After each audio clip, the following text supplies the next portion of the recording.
Respected Speaker Shri Pradeep Kapasi, Chairman of the Direct Taxes Committee Ajay Singh, Convener Dinesh, Past Presidents of the Chamber, Vice President Paras, respected Arvind Bhai, and dear friends.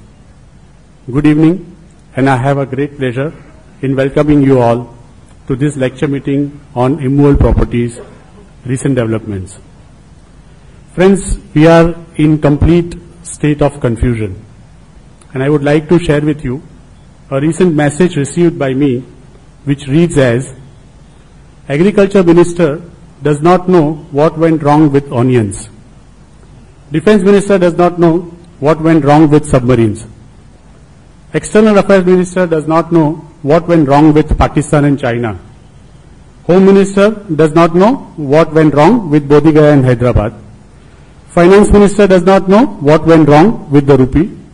Coal Minister does not know who wrote the files from the ministry. And I have just added, the Sports Minister does not know that rupee can run faster than Usain Bolt. And above all, the Prime Minister does not know what went wrong with all of them. Even Finance Minister is confused. It introduced TDS on sale of immovable property in the Finance Bill 2012. It disappeared from the Finance Act 2012. It resurfaced in the Finance Bill 2013, and now it has become statute.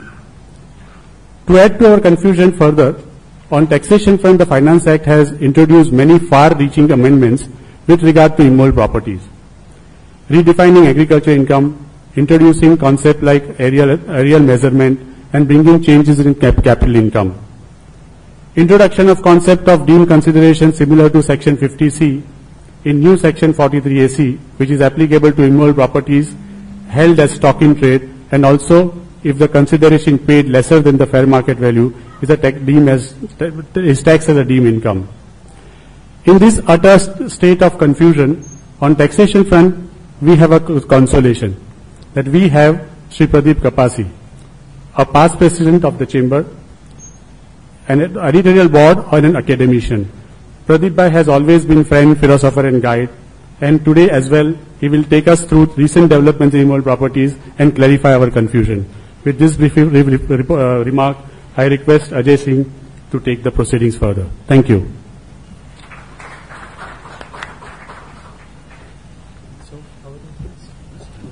I welcome all of you to this direct tax lecture meeting on immovable properties. Issues arising in relation to transactions of immovable properties are always one of the most complex issues for all professionals. There are two reasons for this.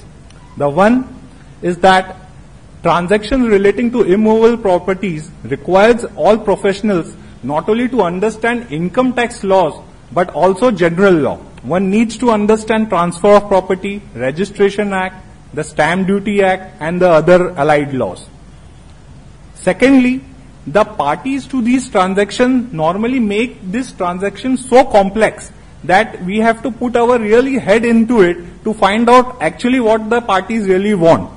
They are trying to avoid some taxes on one hand, the other they want to try to make the deal better off for themselves, and in this process they lose the sight of regarding the taxation aspect under the direct tax.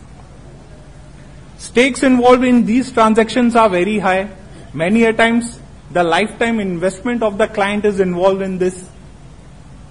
On the other hand, the government is always trying to impose new taxes.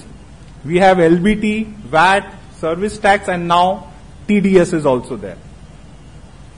To understand these complex issues arising out of immovable properties transactions, today we have a well-known and learned speaker with us, Shri Pradeep Kapasi.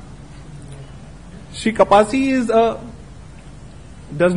well-known speaker and he does not require any introduction. But the protocol requires me to complete this task. See, Pradeep Bhai is a practicing chartered accountant and he is also a law graduate from GLC Government Law College. He has co-authored various books on taxation. He is a past president of BCA, Chamber of Tax Consultant. He has been lecturer in Jamnalal Bajaj Institute of Management Studies, visiting professor of IIM Indore. He has addressed various lectures, meetings, various professional bodies, and he is regular contributor to articles of BCA, Chamber, and AIFTP. He is also on the editorial board of AIFTP Journal and various subcommittees of BCA and Chamber of Tax Consultants. With this, I request our President to welcome Pradeep Bhai with a memento.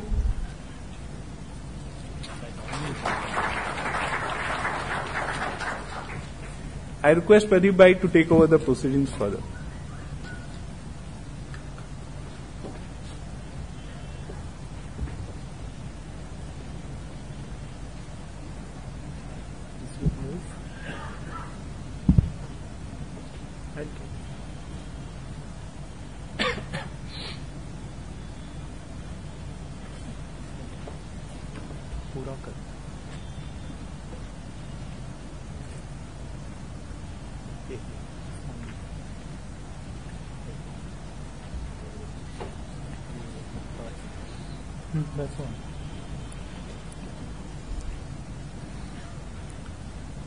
Respected Arvind Bhai Dalal, past President of the Institute of Chartered Accountants, my seniors, President Yatin Desai, Chairman of the session Ajay Singh, and also of the committee Dinesh Podar, ladies and gentlemen, it's my pleasure to stand before you today to share some of my thoughts relating to the recent amendments surrounding immovable properties.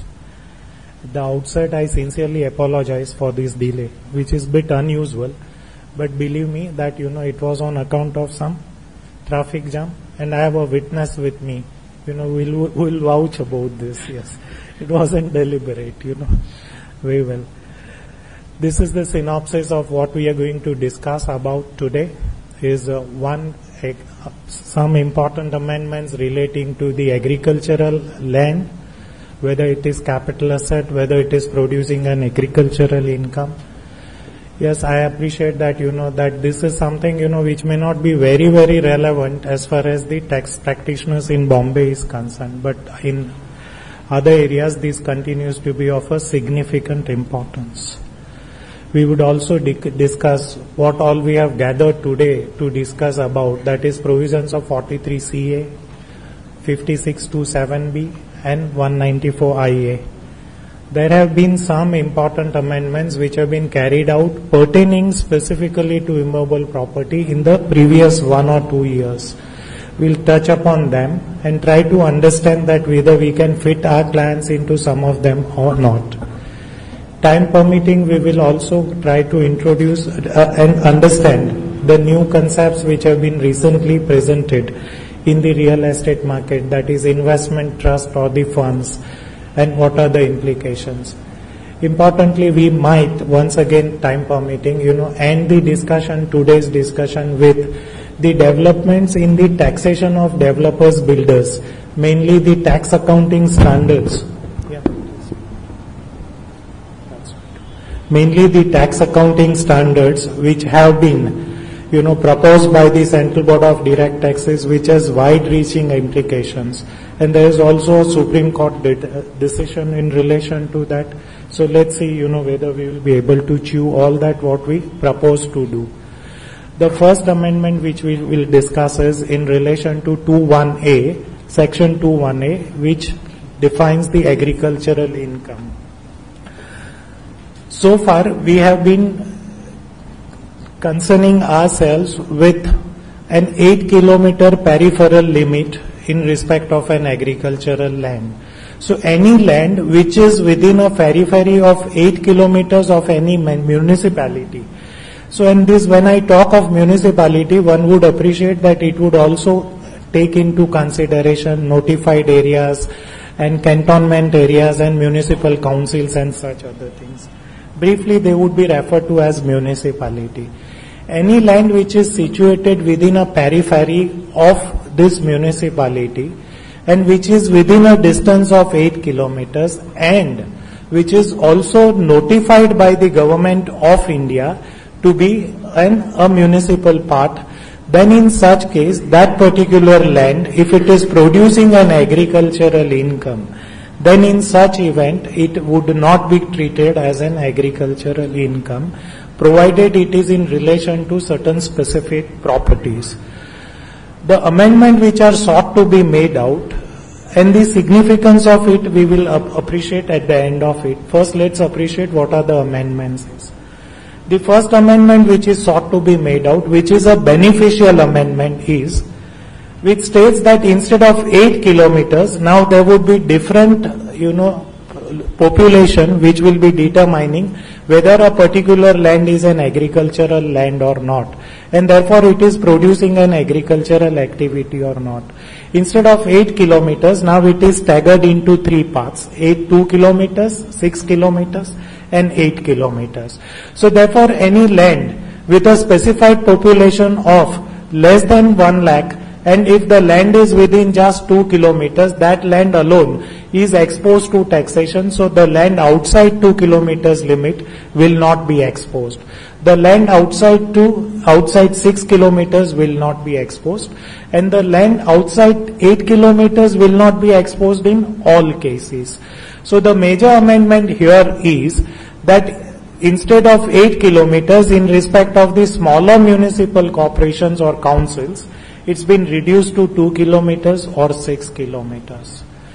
The other, with this amendment, now the government has taken away or given up the responsibility which was cast on it to notify the agricultural land within the peripheral area.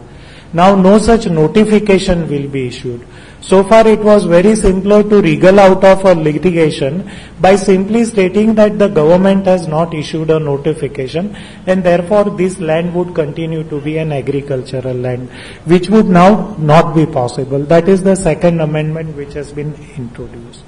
The third is that there had been a serious litigation about how to measure this distance of 8 kilometers. Was it to be measured as the road took turns, or was it to be measured aerially? So there was a confusion, and some courts had taken a view that it should be an aerial distance, while most of the courts had taken a view that it should be the road distance. So obviously that in cases when you travel through road, it would be a longer distance, and therefore many of the land otherwise were excluded from the taxation, which now has been clarified prospectively that yes, that the distance would be measured aerially. As the crow would fly, the distance also would be measured this. So this is the third amendment which is. Now what is the significance of it? Let's appreciate this. The significance of it is that an agricultural income otherwise pertaining to an basic agricultural activity, that is of tilling, cultivating the product and thereafter reaping it, that is something, the income pertaining to that would continue to be outside the ambit of taxation.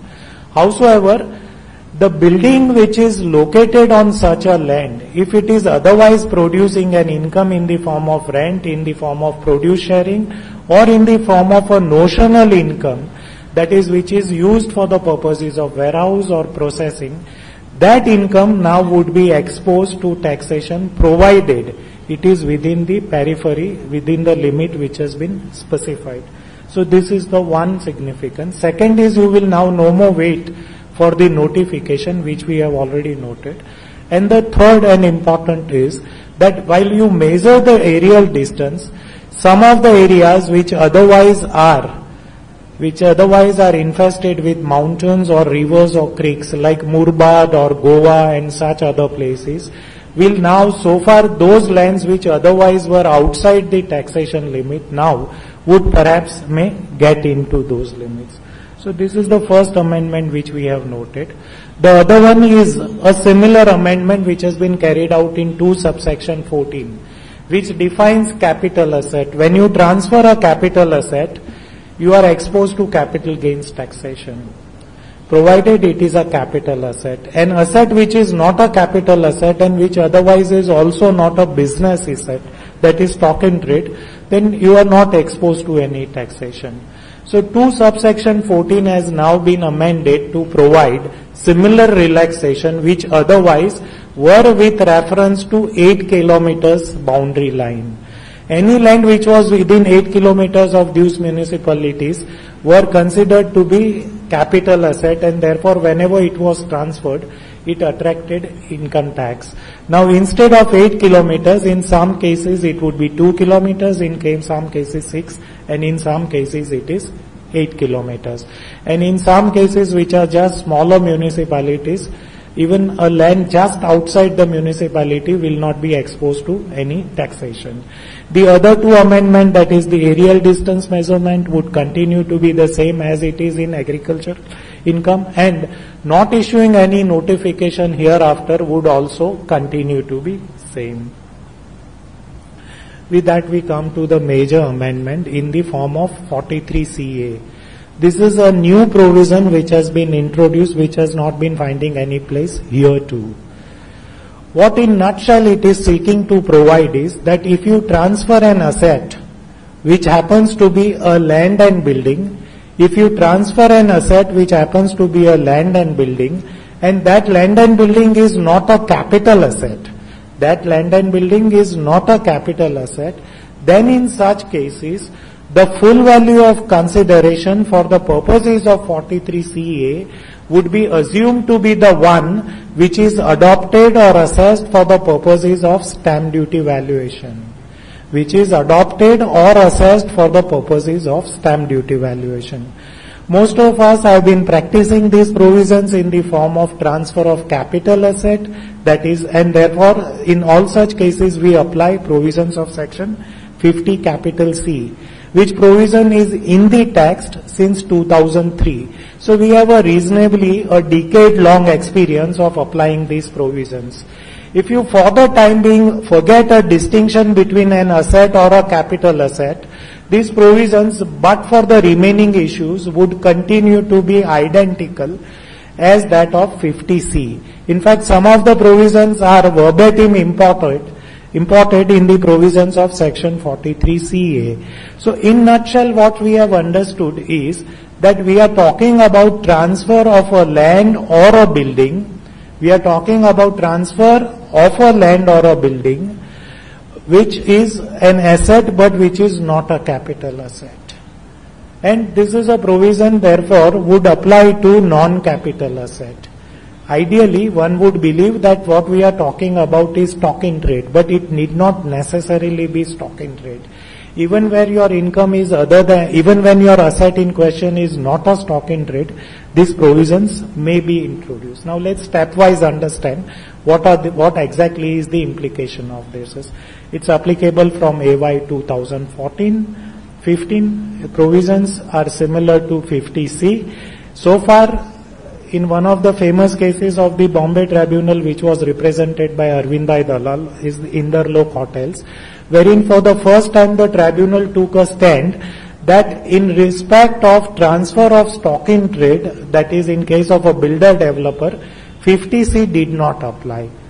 This very decision was followed by the High Court, and this decision was specifically referred to by the Madras High Court and relied upon. So much was the strength of this decision. So High Court held that provisions of 15C were not applicable, and this is something which was not acceptable to the Revenue Department. And this is the genesis of introduction of 43CA, this decision in the case of Thiruvengadam Investments.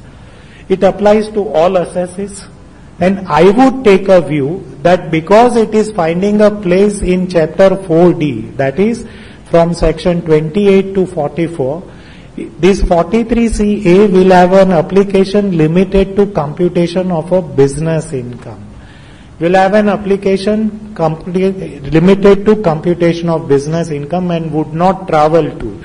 Obviously, as far as the computation of salary or house property is concerned, you don't need these provisions because there is no transfer. As far as capital gains is concerned, there is already section 50C in place, so that would not be. The fight could at the most be surrounding income from other sources. Other than that, this has, because of its placement, it will be fair to take a view that it would apply to computation of business income. When a businessman transfer an asset which is held for the purposes of businessman, at that point of a time, the applicability of this provision has to be considered. The provision is for substituting the full value of consideration. We'll discuss about it a little later also. What is desired to be substituted is a full value of consideration, a concept which otherwise is foreign to computation of business income. An FVC or a full value of consideration is a concept which is introduced for the purposes of section 48 and therefore computation of capital gains. But for the first time here, this has been introduced. So what is substituted is a full value of consideration which is received or is accruing. So there must be a receipt or there must be some accrual which should be happening. And that should be happening on account of transfer of an asset. There must be a transfer of an asset, there must be a receipt or an accrual, and that transfer should be that of not a capital asset which is otherwise a land or a building. So each of these words, as you would see, is loaded with fantastic litigation. Each of these terms, right from FVC right up to land and building, is loaded with fantastic litigation for which no definition or clarity is provided for. And therefore we need to find our own answers. Now that the provision has been introduced, the representations which were made by the organizations in the aftermath of the finance bill have been totally ignored. In fact, representations gave wonderful examples whereby it was stated that, how this is not workable. But all of them have been ignored. Perhaps as Yatin pointed out that the entire government and its mechanism is busy in handling several important things and therefore this is an unimportant thing. So let's understand. Where consideration is less than the stamp value, then only this provision is activated, otherwise there is no need. If it's higher than the stamp duty value, like in 50C, that value would be adopted, that is agreement value that would be adopted. If it is lower than stamp duty value, then the stamp duty value would be adopted. Howsoever, the mechanism has been introduced in the form of applicability of 50C 2 and 3, meaning thereby that you have a power to apply to the assessing officer to refer your case of valuation to a departmental valuation officer.